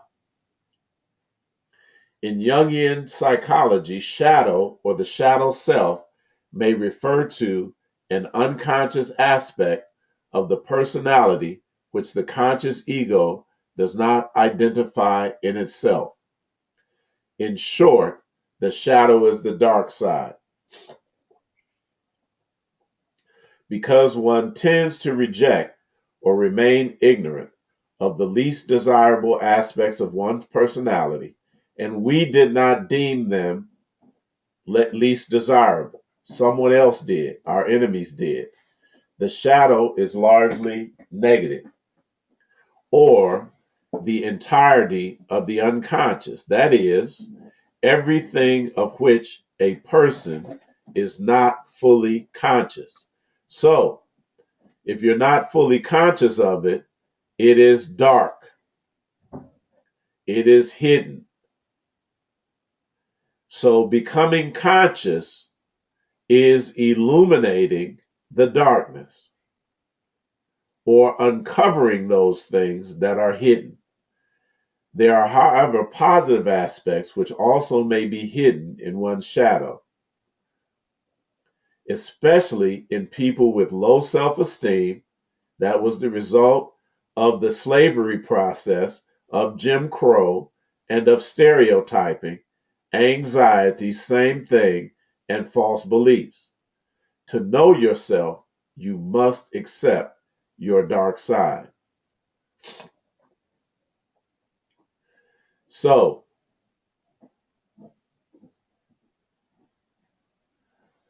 energy flows where attention goes.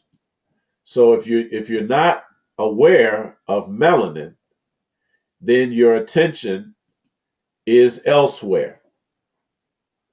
And there is no energy that is going in, flowing in to activate it. All of this we're going to find out is an act of mentality. Where intention goes, attention flows, and that is where energy goes. This is the key to activation. The key to activation. So, the kingdom of God is not in word, but in power. I'm going to repeat that. The kingdom of God is not in word, but in power. Again, the ultimate goal of this class is to instruct you how to tap into that divine power called melanin that is in all of us. Okay? That is the ultimate goal of this class, is to introduce you to that and to instruct you step by step on how to activate it. But now we have to demystify and some of these terms, because remember, they've taken our symbols and they have demonized them, they've vilified them, they've told us that our power equals something that is dark and evil. We're going to find out that this word demon has no negative connotation until a certain point in time. Remember that 1925, 1930 era. Wallace Fard Muhammad appeared in 1930, taught 4 years, and disappeared out of sight in 1934.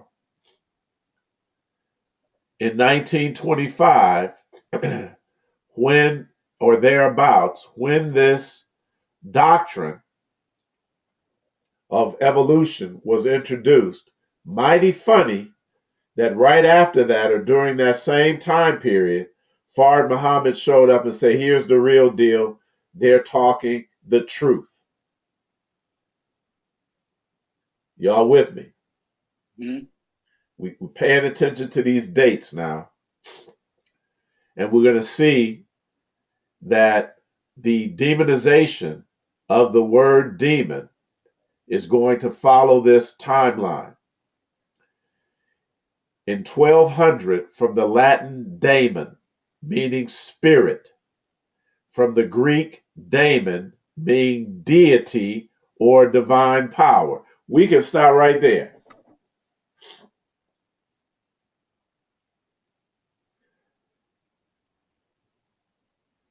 But let's go on. It also means a guiding spirit or tutelary deity. A protective, tutelary means to protect and guide. I'm telling you, they're talking about our ancestors in indigenous African tradition and in indigenous people all of the land, they are all over this earth rather, their ancestors were an active part of their daily lives, the ones that had transitioned. Sometimes, again, including souls of the dead, which are our ancestors. Remember that the Akashic record contains everything. It's the book of life, everyone that ever lived. And it is inside of you, lying dormant in the form of neuromelanin.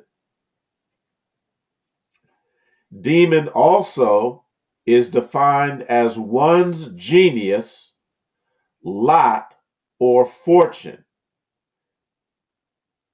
That is, the word daemon, meaning the divider or provider of fortunes or destinies. Someone is controlling our destiny because what? They have demonized, vilified, cast down the original meaning of our divine power. You all have to see this. You good, Amaria?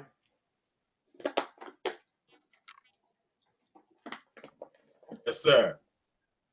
So the word genius, it says it's one's genius is the word for genie that we give for genie, which again is just another word for a guiding spirit. Our genius is what should guide us. We have an inherent wisdom that is a property of melanin, an inherent capacity for genius that is supposed to guide us and guide us into what? Our fortunes and our destinies in the physical plane. This is from the 1650s now. Still, no negative connotation. And it is related to the word jinni or jinn in the Arabic. Let's see what this is. Now, 30 years later, in the 1680s, it is a collective plural, demons, spirits, angels. The proper singular is jinni, which appears in English occasionally as Jenny. Now that's 1840, but more frequently as genie. Similarly, or similarity to genius is accidental. You're a lie. You're a lie. We just proved it. And you just said it through the word etymology. The word gen at the end of a word, it is a word forming element meaning genesis, origin, as the word progeny, mode of production, forming corresponding abstract nouns to the words in gen from the French genie or genia. So this is related to genetics. Our genius is related to genetics, and if it's related to genetics, it is talking about melanin. It's related to genes. So it's no mistake that this genetic experiment appeared first in the Genesis. Ancient wisdom teachings were often taught in parables and stories. This is what the Bible is made up of: parables and allegorical stories. They were never meant to be taken literally. They were deliberately allegorized. And we'll prove that later. The Bible even talks about that. With the deeper esoteric wisdom hidden within the story. This is what we're going to be using the Moedim to decode and uncover the hidden meanings. In the case of the magic lamp, the human body is the vessel, the lamp. The oil inside the lamp, what would you guess that oil is? Melanin. Absolutely. That's why they don't define it. The oil inside that allows the lamp to be lit and to shine with light comes from, look what they say, white light. No. White light don't originate anything. In the beginning, it was darkness. There was darkness upon the face of the deep. Then it said, let there be light. Light came afterwards. So the white light comes from dark matter and dark light energy, residing both within the body and without in the aura. Listen, when the student learns how to connect with this energy, this is what this class is about.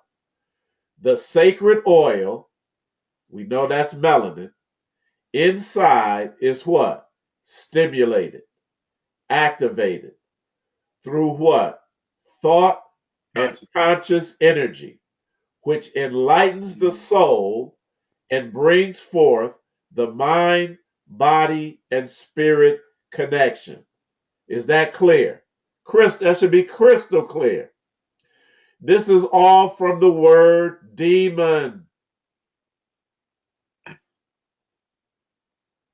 The genie who answers our calls represents the genius inherent in each person.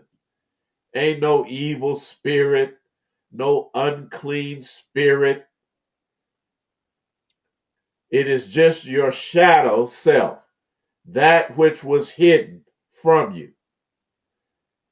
And in our infancy and unconscious state, we were conditioned to be afraid of it.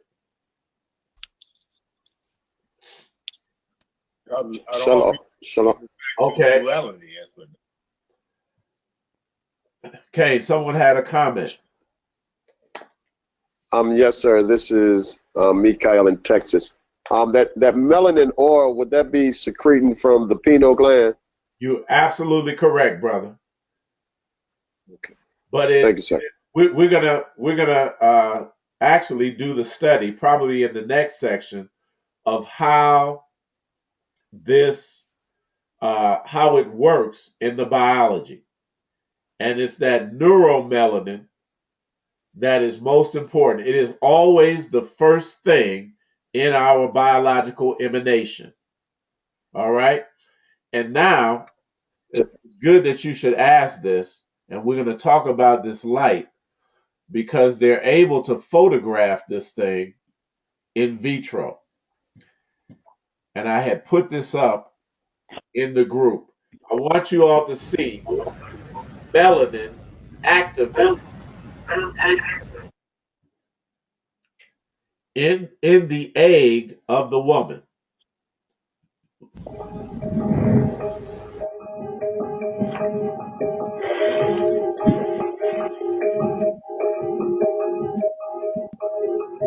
When the human sperm makes contact with an egg,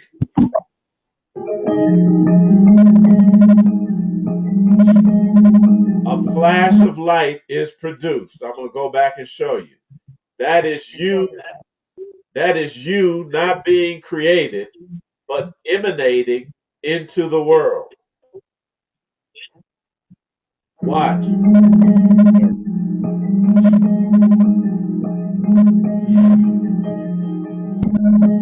Indicating that the egg has been successfully fertilized.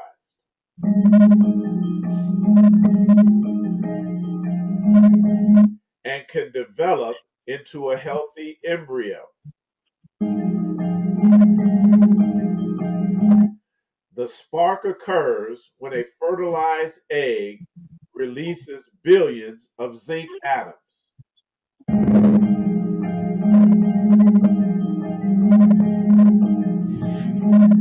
Which are released at the exact moment of conception. That is the Big Bang on the micro level. Yeah.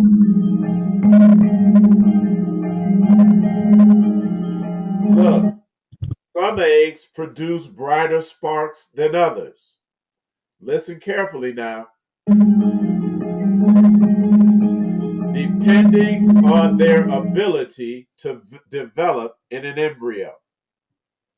Now, understand there's a difficulty in the this aberrant man.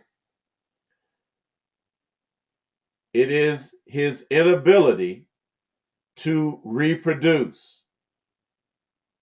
This is why they have Cialis and Viagra and all of these fertility drugs. They have a difficulty creating that spark. Black folks don't have that difficulty, by and large. Our stuff be going off like a disco ball in there.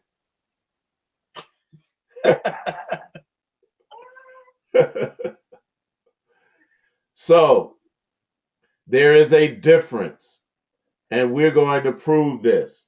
That's how we emanate in. We emanate in as light beings. They are made in our image and likeness, but were given the ability to reproduce.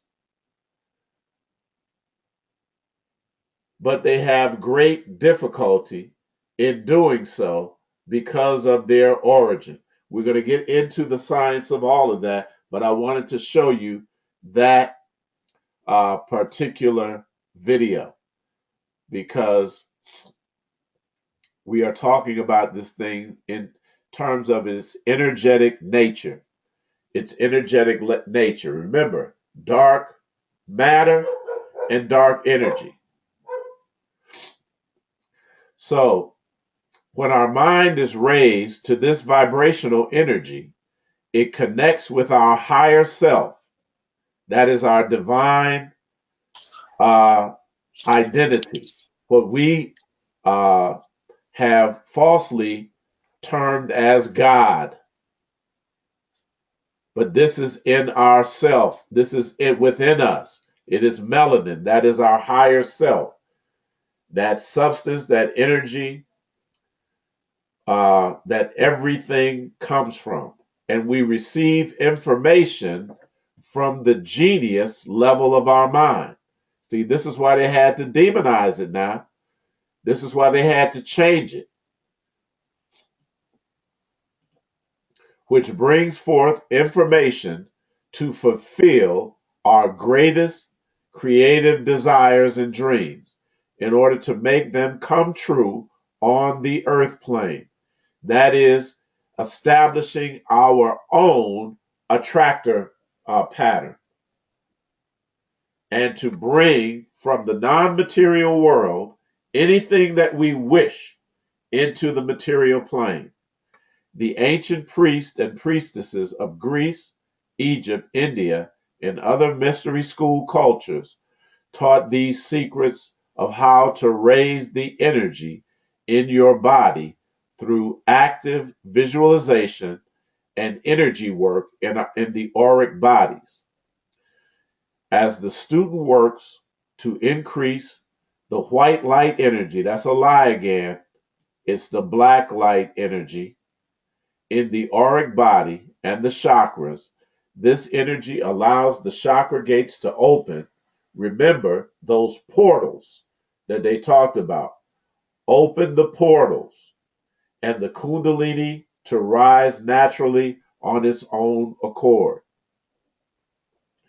As each chakra is balanced within, the area is affected by the laws of friction. That is the rubbing of the lamp. The rubbing of the lamp. In order to purify and balance the area until it achieves the full potential of its abilities and motion. At this point, the gateways clear for the sacred golden oil. Danielle, we was talking about this monotonic gold and energy, that's dark matter and dark energy, to move up the spinal column on the journey up to the pineal gland and third eye. The pineal gland is affected by light, and as the inner light arises, it opens this area and stimulates the gland to allow for opening of the sacred temple along the two hemispheres, where the third eye now sees clearly. At this level of progression, the student has learned of all the riches available within, which are more sacred than what they may have originally wished for at the start. This is all connected to the word demon. They are advised to make 3 wishes, declarations, one each for the mind, the other for the body, and the spirit, to go forward with their dreams and desires. The light which shines from this lamp area of the third eye is now open and engaged with the higher consciousness as the gateway to the spirit realms and the ideas, concepts, and intuition from the higher self. Guides rather, the genius muse level is now accessible. This is from Exploring the Ancient Secrets of the Magic Lamp. The word genie is directly related to the word demon, just another way of expressing it. Used with daemonion in Christian Greek translations, the Vulgate for the god of the heathen. All right, here it is. Here comes the vilification. An unclean spirit. Jewish authors earlier had employed the Greek word in this sense, using it to render shedem, lords or idols, in the Septuagint and Matthew 13:31, as demones, translated as Diaphol in Old English, fiend or devil in Middle English. Another Old English word for this was Hell's Night, literally Hell Night. We're going to get into who and what that is. That is our activated self. Listen, the original mythological sense is sometimes written daemon for the purposes of distinction. The demon of Socrates was a daemonion, a divine principle or inward, guiding, protective, genius level oracle. His accusers and later the church fathers, however, represented this otherwise.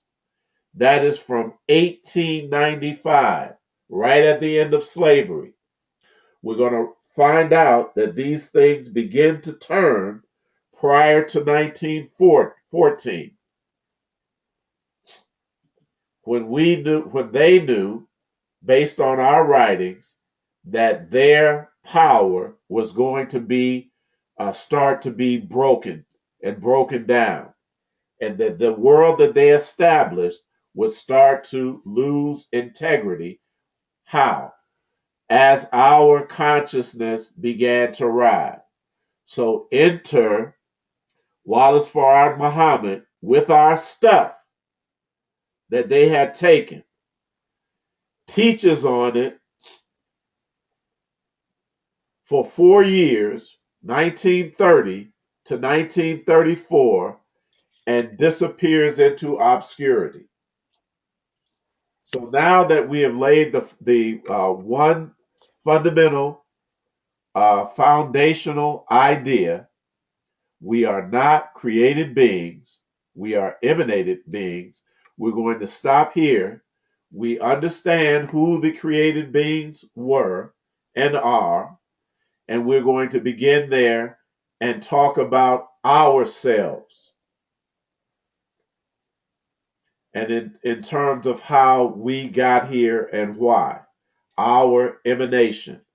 I will be forwarding the notes to the class. I'll be emailing the notes to that next class, as well as the notes from this session to everyone. So you will have what we've covered, and then you'll have what we're going to cover next week, and you'll be able to put this together and establish this foundation that we need. It's going to give us a track to run on. And as soon as we have the proper ideas and the understanding, to know who the created beings are, to know that we are divine light beings that emanated from outside of this world, to do a job, to perform a function. 9 o'clock. Then the rest of this will be much easier. So we're at 9 o'clock. We're going to stop here and we're going to entertain questions. So, Shalom.